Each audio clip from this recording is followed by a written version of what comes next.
скажу, я дуже і дуже люблю цю всю роботу. У мене нема жодного дня, щоб я щось не зробила. Я люблю шити, малювати, в'язати, ковати. Ну, все, що мені побачу очима, те я хочу зробити. І я стараюсь його зробити. Я роблю ляльки. Ось, будь ласка, дивіться. Бурштиновий король. Він має в руках бурштин, має кожаний костюм, бо в нього багато грошей. Дуже актуальна і хороша лялька. Для душі. Це все робиться для душі.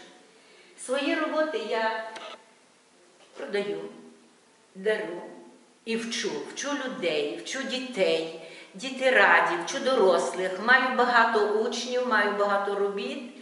І це моє задоволення, це моє життя. Це все хочу комусь передати. Тому проводжу майстер-клас, хочу навчити людей, показати людям і розказати. В даний час йде Пасха і в даний час весна. І актуально дуже, щоб діти, дівчатка вміли зробити ось таку для себе невеличку, простеньку виготовлення ляльку-мотанку весняночка. Вона робилася завжди перед Пасхою, по приходу весни. І отака лялечка, вона дуже-дуже має велику силу. Тому що коли дитина її робить, вона промовляє, червоною ниточкою обв'язує, і вона промовляє 3 рази на здоров'я, на щастя, на кохання. Вона це робить, тихенько промовляють ці слова, обкручується, і вона тоді, ця лялька, має дуже і дуже велику силу. Чому вона називається весняночкою? Вона повинна робитися з красивих, ярких квітів, таке весна, матеріалу. Коси має, не взагалі там, а потрібно коса – це дівоча краса, яка дає дуже велику силу. Так само робиться з ярких квіток, тому що це весна, вона придає силу, вона придає веселість дітям. І я думаю, що я сьогодні навчу дітей, дівчаток і хлопчиків робити ці мотанки. Вони дуже прості в виконанні, і я маю надію, що вони навчаться і будуть мати силу цим виробам.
Ну, сьогоднішня виставка була представлена роботами дітьми-інвалідів, вона дійсно сподобалася.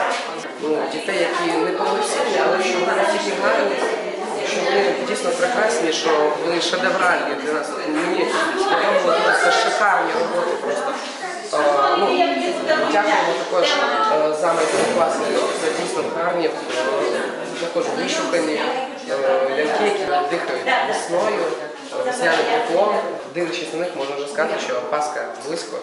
І дякуємо всім за сьогоднішній наш А я на Вам згадку дякую. тобі дарую Дякую вам. лялечку, мотанку весняну.